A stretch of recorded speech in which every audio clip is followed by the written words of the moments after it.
Welcome back to Real Estate 101. Today we're going to continue our discussion on home inspections and talk a little bit about roofs. And I'm pleased to be joined once again by Greg McHale of CSS Inspections. Greg, welcome back to the show. Thanks, Joe. All right, Greg, I want to start today's show and I want to ask you, what are the most commonly used types of roofs? Most commonly used type of roofs is hip roof, where if you look at the roof, there has a part that slants down on all sides, all four sides. And a gable roof is the other one where they slant down just on two sides. They're the most common ones. There's another one that's called the Mansard Roof. It's a flat in the top. The roof comes down the side, and the roof actually goes down probably 4 or 5 feet along the side of the house. They're not so common, but they are more common. And then when people put additions on the buildings, they typically could use a flat roof, like over top of a garage or a shed roof, which just slanted on one side. Those are the most common roofs. Okay, now are there any advantages between these types? Yeah, there is. The gable roof actually is one of the better ones because you have just a roof that's got a peak, and you can vary the pitch on that to make it up higher or lower. And that type of roof allows you more room inside your attic and allows you to move around better if you have to do any service work up there. And it's also a roof that has less surface area for snow to load onto it or ice and that kind of stuff than the other type of roofs. Okay, we always hear of ventilation problems with roofs. What exactly is this? Ventilation problem in a roof typically refers to not enough air being inside the roof. So the roof overheats, or it can also include there's moisture into the roof because it's not have enough air moving through and drying it. So a roof that is properly ventilated, the inside temperature of the roof ideally should be the same temperature as the ambient air outside, and ideally 10 degrees warmer than that. But on a hot summer day, your roof would be uncommon for your roof to be 140 to 150 degrees, and your attic should be much cooler than that. So you have good ventilation coming in from the soffits and going out through roof vents, then it will keep cool. And this is important because it helps to keep the house cool in the summertime. If there's lots of air moving through your roof structure, then your house is cooler. You have less load in your air conditioning. Right. And in the wintertime, then you have proper air moving through there, and you haven't got stuff being built up on the roof either. Okay, and what about penetrations through roofs?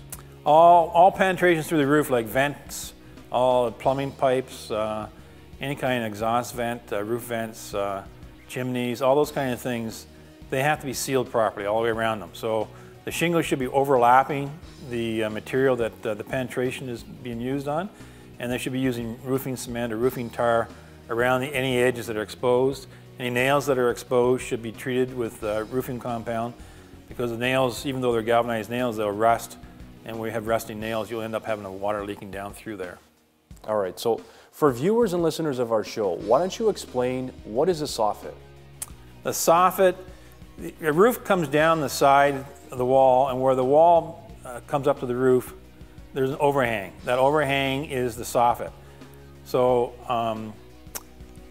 that overhang, most houses, is usually about 1.5 feet, maybe 2 feet.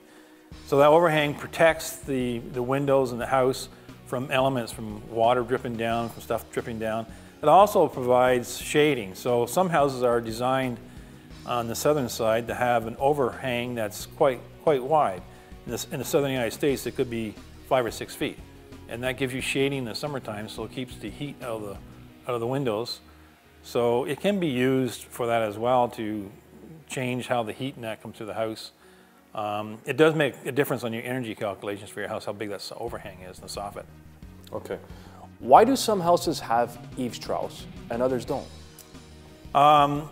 most places around here in the GTA area will have eaves troughs, because the eaves troughs are used to direct water away from the perimeter of the house. When water drips off your roof onto the ground, you get a line across the ground, and with an eaves trough you can direct it to a particular area.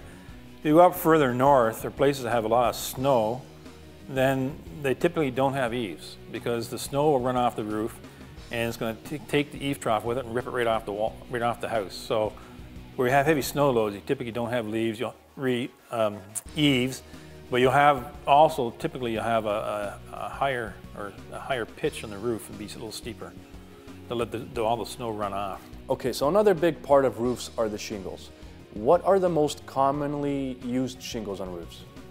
The most commonly type of material for shingles is tar. It's just a felt paper with a tar on it and some stones on it.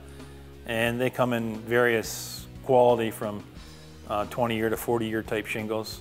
And that's the most common one. They're easy to put up.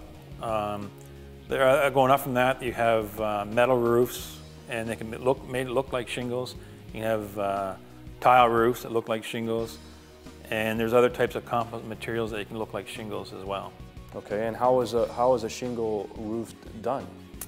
Well, typically, if you're going to have your roof shingled, you take off the old shingles first, and then the first starter shingle at the very bottom where the eaves are, and it's going to overhang out about an inch or so, maybe 2 inches, and you have no tabs, so you cut all the tabs off, you turn the shingle around and start it, and then the next row of shingles goes on top of that, and you're going to overlap them as you go work your way back up.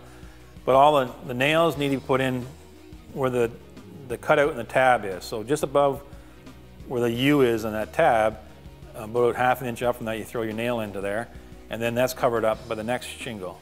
All right. A properly shingled roof should have no exposed nails. And any exposed nails need to be covered with a compound so that you don't have rusty nails on it.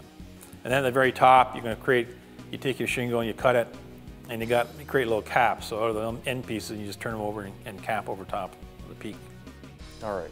Now you mentioned 40-year shingles. Are they worth the additional cost? Yeah, there's a kind of a question on whether the 40-year shingles are worth the cost. Part of it, as a homeowner, you have to understand is, are you going to live in the house for 40 years? And most people, especially first-time buyers and that, even if they buy a previously owned house, they're going to live in the house for 5 years. So, spending the extra money for a 40-year shingle typically isn't going to be advantageous for most people. For those people who are planning on they're going to be there for the rest of their life, maybe it would be advantageous to do that. But you should really look at what the cost benefit is between a 40-year and a 20-year shingles or a 25-year shingle or good quality shingle. Are you really going to get the payback from it financially on it? So for today's final question, what should homeowners look for when searching to find a roofing company?